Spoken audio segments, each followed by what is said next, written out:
লোভ, মরিচিকা, মায়াজাল। এই মায়াজালে আমরা আটকে আছি, ফলে মৃত্যুর কথা আমরা ভুলে গিয়েছি। পাগলের মতো ছুটছি, আরো টাকা লাগবে, আরো খ্যাতি লাগবে, আরো যশ লাগবে, আরো দাপট লাগবে। আমার এত টাকা দিয়ে কি হবে? এত সম্পদ দিয়ে কি হবে? এত ব্যস্ততা দিয়ে কি হবে তোমার?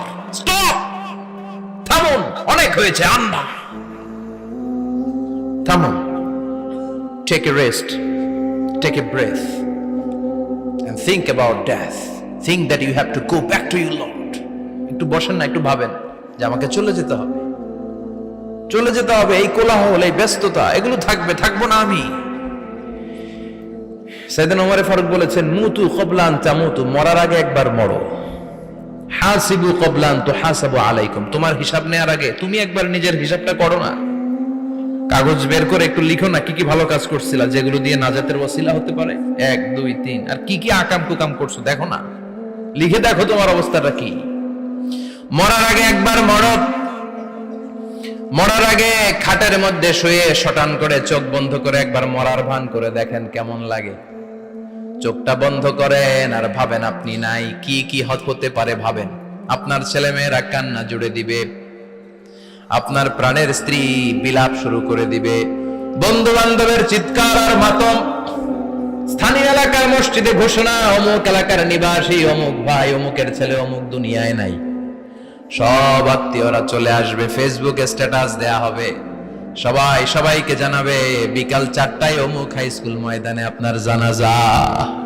ছুটে আসবে, সবাই ছুটে আসবে আপনাকে শেষ বিদায় দিতে, গুড বাই জানানোর জন্য, আল ওয়াদা, বিদায় জানাতে আসবে সবাই।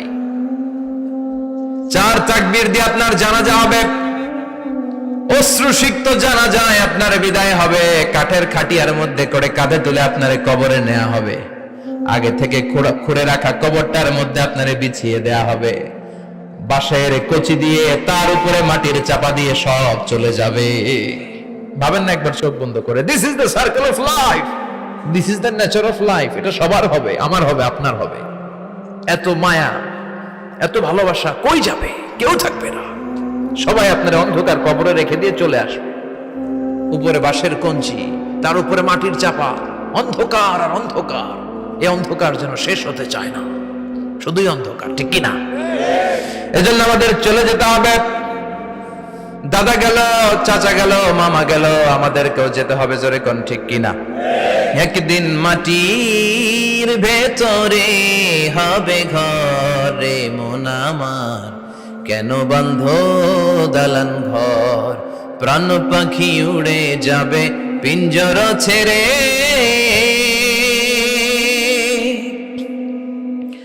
ধরা ধামে সবই রবে, তুমি যাবে চলে। বন্ধু বান্ধব যত, মাতা পিতা যারা সুত, সবই হবে তোমার পরে।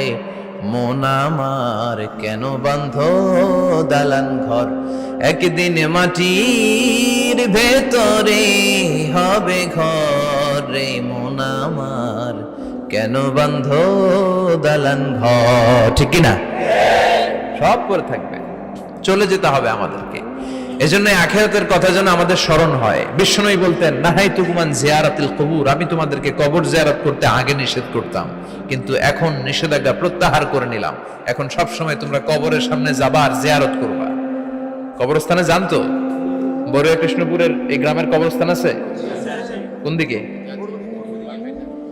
পূর্ব দিকে আছে, গোখরার জলের ওদিকে। যান আপনারা, একটু যাবেন, একটু গেলে আখিরাতের কথাটা স্মরণ হবে।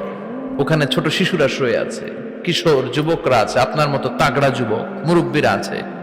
এরা এই এলাকায় থাকতো, এরা আকাশ থেকে নেমে আসে না, এই এলাকার সন্তান আজ নাই। একটা সার্টেন পিরিয়ড শেষে আপনিও থাকবেন না। This is the nature of life, this is the circle of life. ছোট্ট শিশু হয়ে এসেছিলেন, শৈশব, কৈশোর, যৌবন, প্রৌঢ়ত্ব। আগে ছিলেন সিঙ্গেল, বিয়ে করে হয়ে গেলেন ডবল।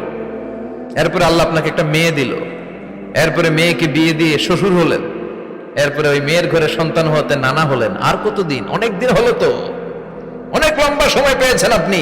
Think about death.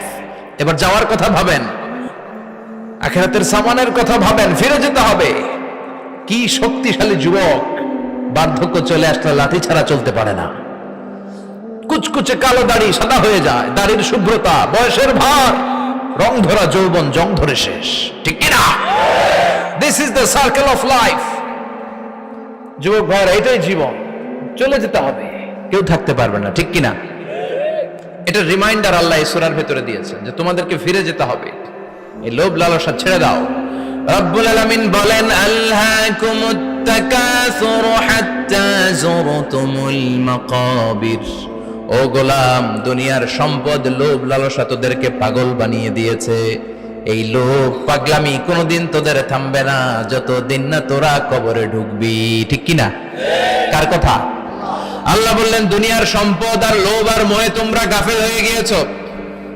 আখিরাতের কথা বেমালুম তোমরা ভুলে গিয়েছো, কিন্তু আখিরাতে তোমাদের যেতেই হবে, কবরের বাড়িতে তোমাদের ঢুকতেই হবে, ঠিক কিনা?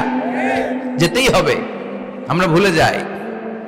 আলহাকুমুত তাকাসুর, অতিরিক্ত পাওয়ার লোভ, বেশি বেশি খাওয়ার লোভ, বেশি বেশি জমানোর লোভ মানুষকে গাফেল বানিয়ে দিয়েছে। এটা মানুষের স্বভাব, আরো চাই আরো চাই, এই স্বভাবটা আছে না নাই? দেখবেন ছোট বাচ্চারা মসজিদের দোয়া অনুষ্ঠান শেষে জিলাপি দেয় না? বড়ে কৃষ্ণপুর কি দেয়? আগে বাতাসা দিত না, এখন কি দেয়? জিলাপি দেয়, মিষ্টি দেয়। তো মসজিদের 2-3 গেট থেকে যদি দেয়, ছোট বাচ্চারা দেখবেন এদিক দিয়ে কয়েকটা নিয়ে আবার ওই গেটে লাইন ধরে। ওর হাত হলো ছোট হাত, ওর হাত ভর্তি জিলাপি, আর নেওয়ার জায়গা না, এরপর আরেক জায়গায় লাইন ধরছে, আরো লাগবে আরো লাগবে, এই আরো আরো আরো চাই। এই স্বভাবটাই মানুষকে কুড়ে কুড়ে শেষ করে দিয়েছে। এত লাগবে কেন তোমার? চাহিদার কোনো শেষ নাই, unlimited demand of human being. যার আছে বেশি তার চাই বেশি, যার সাইকেল আছে তার হুন্ডা চাই, হুন্ডা আছে তো প্রাইভেট কার চাই, প্রাইভেট কার আছে তো প্লেন চাই, প্লেন আছে তো হেলিকপ্টার চাই, হেলিকপ্টার আছে তো ওইটা চাই, ওইটা আছে তো সেটা চাই, ঠিক কিনা? এলাকার মেম্বার যে হয়েছে চেয়ারম্যান হতে চায়, আছে না নাই? চেয়ারম্যান সাহেব এমপি হতে চায়, আছে না নাই? এমপি সাহেব মন্ত্রী হতে চায়, আছে না নাই? মন্ত্রী সাহেব প্রধানমন্ত্রী হতে চায়, আছে না নাই? কিন্তু এই দেশে সুযোগ নাই। কথা কন, এই দেশে প্রধানমন্ত্রী সিলেক্টেড, 2-3 জনের বাইরে কেউ প্রধানমন্ত্রী হতে পারবি না, ঠিক কিনা? আমার এই জীবনে তো আমি 2-3 জনই দেখলাম। বেগম খালেদা জিয়া, মাননীয় প্রধানমন্ত্রী শেখ হাসিনার ছোট্টবেলা দেখেছি এরশাদকে, আমরা তখন ছোট। তো মানুষের চাহিদার কোনো শেষ নাই, যার আছে বেশি তার চাই বেশি। এজন্য বিষ্ণু বলেছেন, উনজুরু ইলা মান হুয়া আসফালা মিন, তোমার চেয়ে যে খারাপ আছে ওর দিকে তাকাও। ওয়ালা তানজুর মান হুয়া আ'লা মিন, তোমার চেয়ে যে ভালো আছে ওর দিকে তাকায়ও না, তোমার চেয়ে যে খারাপ অবস্থানে আছে ওর দিকে তাকাও। অনেকে নিজের অবস্থান নিয়ে সুখী না, এরকম আছে না নাই? আল্লাহ আমার এটা দিল না রে, ওইটা দিল না রে, পাইলাম না রে, কিচ্ছু হয় না, কি করব জীবনে, হতাশ। আসলে আছে কিন্তু অনেক, কিন্তু শুকরিয়া নাই, ডাকাত, ঠিক কিনা? নিজের অবস্থান নিয়ে সুখী না, কিন্তু অনেক লোক আছে তারা আপনার অবস্থানে পৌঁছতে চায়। তাদের দিকে তাকিয়ে দেখেন, আপনি যে অবস্থানে আছেন এই অবস্থানে পৌঁছাটা অনেকের কাছে স্বপ্ন। তারা প্রতিনিয়ত সংগ্রাম আর স্ট্রাগল করে যাচ্ছে আপনার অবস্থানে পৌঁছতে, আর আপনি এটা নিয়ে সন্তুষ্ট না। শেখ সাদির নাম শুনেছেন? বালাগাল উলা কাশাফাত দুজা, এই কবিতাটা রচয়িতা ইরানের বিখ্যাত এক কবি। উনি একবার আর্থিক সমস্যার মধ্যে দিয়ে সময় কাটাচ্ছেন, টাকা নাই, পয়সা নাই, পায়ে দেওয়ার মতো জুতা নাই। উনি খুব দুঃখ পেলেন, হায় রে, আমি ইরানের এত বড় কবি, আমার পায়ে দেওয়ার মতো জুতা নাই। দুঃখ ভরা মন নিয়ে রাস্তায় হাঁটতে বেরোলেন। হাঁটতে হাঁটতে হঠাৎ দেখলেন একটা লোক শুয়ে শুয়ে কাঁদছে, ওই লোকটার 2টা পাই নাই, পাই নাই।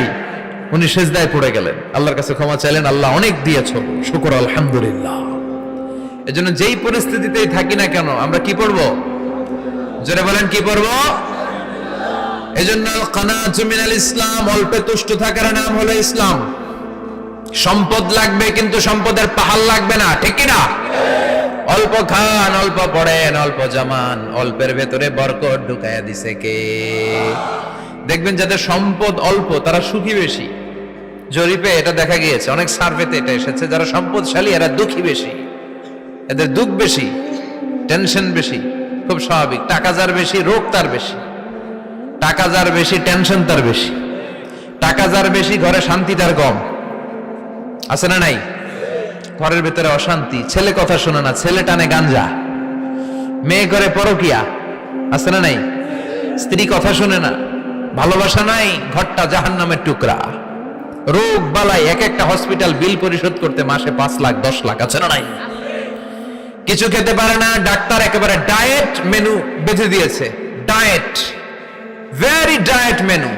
এটা এটা এটা এটা কিছুই খাবেন না, শুধু গরু খাবেন না, খাসি খাবেন না, চিংড়ি খাবেন না, খালি ঘাস খাবেন। ইচ্ছে মতো ঘাস খাবেন, মানে ঘাস জাতীয় যত আইটেম আছে সব খাবেন।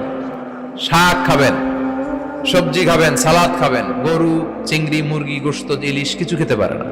তাহলে রোগ বেশি, খাওয়ার মজা নাই, ঘরে সাংসারিক শান্তি নাই, খালি ব্যারাম আর ব্যারাম। ঠিক কিনা? কিন্তু সম্পদের পাহাড় ঘটেছে। আর অল্প যারা খায়, অল্প পড়ে, রিক্সাওয়ালা, কুলিওয়ালা, অল্প বেতনের চাকরি, কিন্তু হক হালালি মেনে চলে, দেখবেন শান্তি আছে অনেক। হ্যাঁ, বাসা ভাড়া দেয়, ফ্যামিলি চালায়, বাচ্চাদের স্কুল বিল, এরপরও মাস শেষে 1-2 হাজার টাকা হাতে থেকে যায়। আর ওর প্রতি মাসে 10 কোটি টাকা ইনকাম, তারপরও ব্যাংকের ঋণ আছে না নাই? সুখ কারে বলে? কিভাবে আপনি সুখকে ডিফাইন করবেন? সুখ তো টাকায় কিনা যায় না। শান্তি টাকা দিয়ে হয় না, শান্তি দেওয়ার মালিক কে? শান্তি আছে অল্প খেয়ে শুকর করার মধ্যে, শান্তি আছে আলহামদুলিল্লাহর মধ্যে। চিল্লায় বলেন ঠিক কিনা? এজন্য অল্প খাবো, অল্প পড়বো, অল্প জামাবো। অল্পের ভেতরে বরকত দিয়েছে কে? দেখেন, ধনী ভাইরা খেতে পারে না, কিন্তু রিক্সাওয়ালার কি সমস্যা হয়? রিক্সাওয়ালারা সব খেতে পারে। কুলিওয়ালা, দিন মজুর, এরা একেবারে স্লিম, সুঠাম দেহি, মেদহীন পেট, পেটে কোনো মেদ নাই, ভুড়ি নাই। আর কোটিপতিদের মেদ আছে না নাই? এত বড় বড় পেট। ঠিক কিনা? আমাদেরও পেট আছে, তবে হালাল পেট। এটা হারাম টাকা দিয়ে এই ভুড়ি বানাই নাই আমরা। ছেলে বলেন ঠিক কিনা? রিক্সাওয়ালা, কুলিওয়ালা নিজেও নামাজ পড়ে, বউ নামাজ পড়ে, বাচ্চাটাও নামাজ পড়ে, রিক্সা চালায় আর জিকির করে লা ইলাহা